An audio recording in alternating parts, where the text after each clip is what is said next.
तो कॉजेज़ की बात करें, कॉजेज़ में कोई एक कॉज नहीं था और ना कोई इमीडिएट कॉज था। 40 साल से हम ऐसा कुछ करते आ रहे थे जिसके वजह से ये सिचुएशन बना। देखिए, आज़ादी के बाद से हमने सोशलिज़म को फॉलो किया। सोशलिज़म में कोई प्राइवेट सेक्टर होता नहीं है, फॉरेन का कोई इन्वेस्टमेंट नहीं होता, सारी कंपनीज सरकारी होती हैं और इसलिए ग्रोथ भी काफ़ी कम होता है। सोशलिज़म में गवर्नमेंट तय करती है कि क्या प्रोडक्शन होगा, कितना प्रोडक्शन होगा और कैसे डिस्ट्रीब्यूशन होगा। इसमें कैपिटलिज्म की तरह कंपटीशन नहीं होता, इसलिए लोगों को बेहतरीन प्रोडक्ट्स नहीं मिलते। और सोशलिज़म में गवर्नमेंट को टैक्स के रेवेन्यूज़ भी काफ़ी कम मिलते हैं, जिस वजह से सरकार की इनकम कम होती है और ये सिचुएशन बनता है। उसके बाद देखें पीएसयूज़ को। पीएसयू मतलब पब्लिक सेक्टर अंडरटेकिंग, यानी सरकारी कंपनियां। सरकारी कंपनी और प्रॉफिट्स, ये दो वर्ड्स एक साथ नहीं जाते, काइंड ऑफ ऑक्सीमोरॉन होता है। बहुत ही कम सरकारी कंपनीज़ हैं जो एक्चुअली में मुनाफा करती हैं, जैसे इंडियन ऑयल हो गया, ओएनजीसी हो गया। ज़्यादातर कंपनीज़ लॉसेस में चलती हैं और हमने बहुत सारे ऊल जुलूल पीएसयूज़ भी बना दिए थे जिनका कोई काम नहीं है सरकार के। जैसे कि सरकार ने एक घड़ी की कंपनी बनाई थी, अगर आपको याद हो, एचएमटी नाम का एक कंपनी था जो बहुत बुरी तरीके से लॉस में गया और फाइनली उसको बंद कर देना पड़ा।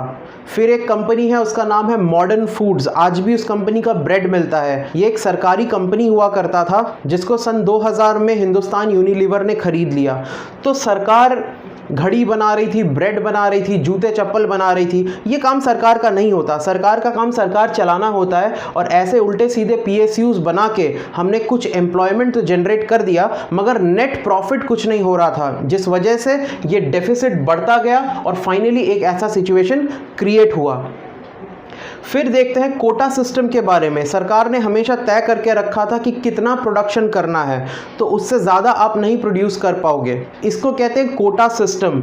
तो बहुत ही लिमिटेड मात्रा में चीज़ें बनती थी। अगर आपको पता हो, पहले के ज़माने में अगर आपको एक टेलीफोन बुक करना है या फिर एक कार बुक करना है, स्कूटर बुक करना है, तो सालों की वेटिंग लगी रहती थी। ये इसी वजह से था क्योंकि गवर्नमेंट ने कोटा सिस्टम बना दिया था, चीज़ें बहुत लिमिटेड अमाउंट में प्रोड्यूस होती थी। फिर नो टैक्स रेवेन्यू, सोशलिज्म था, इस वजह से ज़्यादा चीज़ें नहीं बनती थी, कंपटीशन नहीं था, लोगों के पास परचेजिंग पावर नहीं था और इसलिए टैक्स रेवेन्यूज़ भी बहुत कम कलेक्ट होते थे। आजकल के टाइम में जब हमारी इकोनॉमी इतनी बड़ी हो गई है, जो भी बिजनेस होता है लोग उसका टैक्स सरकार को भरते हैं, चाहे वो इनकम टैक्स हो या फिर वो जीएसटी हो।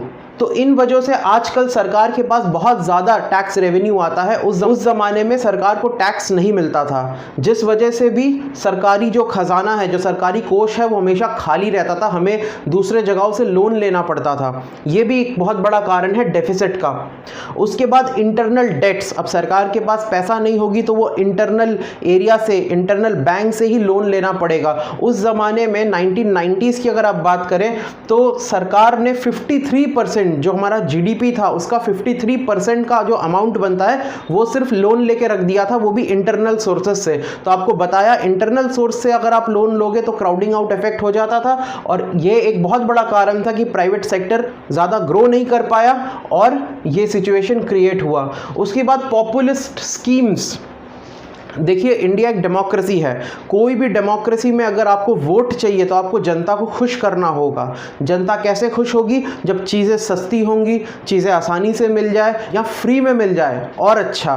तो गवर्नमेंट ने ऐसे बहुत सारे स्कीम्स चालू कर दिए थे जो लोगों को तो हेल्प करता हो, but in the long run ये बहुत बड़े लॉस की तरफ लेके जा रहा था। जैसे आप इंडियन रेलवेज़ को ले लो। इंडियन रेलवेज़ में जो पैसेंजर सेक्शन है, यहाँ मैं फ्रीट की बात नहीं कर रहा, मालगाड़ियों की बात नहीं कर रहा, पैसेंजर सेक्शन जो है, जो स्लीपर क्लास है, जनरल क्लास है, उनकी टिकट्स के दाम बहुत कम रखे जाते हैं। जो एक्चुअल किराया होता है वो सरकार भर देती है सब्सिडी के तौर पे और लोगों से बहुत कम किराया लिया जाता है। ये एक पॉपुलिस्ट स्कीम है ताकि लोग आराम से ट्रैवल कर सकें, पर इसका रिजल्ट क्या होता है कि रेलवे हमेशा घाटे में चलती है। तो ऐसे स्कीम्स हमेशा से बनते आए थे जो लोगों को अच्छे तो लगते थे, but in the long run वो बहुत ही ज़्यादा लॉस क्रिएट करते थे और फिस्कल डेफिसिट्स क्रिएट करते थे। उसके बाद कुछ इमीडिएट घटनाएं हुई, जैसे इंपोर्ट। 1985 आते आते हमारे इंपोर्ट्स बहुत ज़्यादा बढ़ गए थे। एसेंशियल कमोडिटीज़ ही हमें इंपोर्ट करना होता था, पर हम जितना एक्सपोर्ट करते थे उससे काफ़ी ज़्यादा चीज़ें इंपोर्ट करते थे। तो इससे क्या होता था कि हमें डॉलर ज़्यादा खर्च करने पड़ते थे। हमारा जो फॉरेन एक्सचेंज रिजर्व है आरबीआई का, वो खाली होने लग गया था।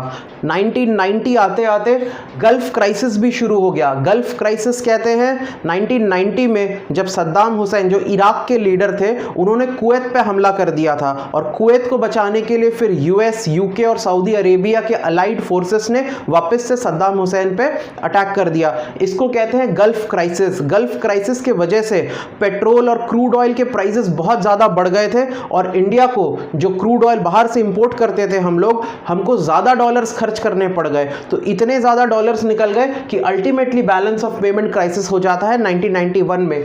तो ये सारे रीजंस थे जिन्होंने मिलके ये क्राइसिस को क्रिएट किया।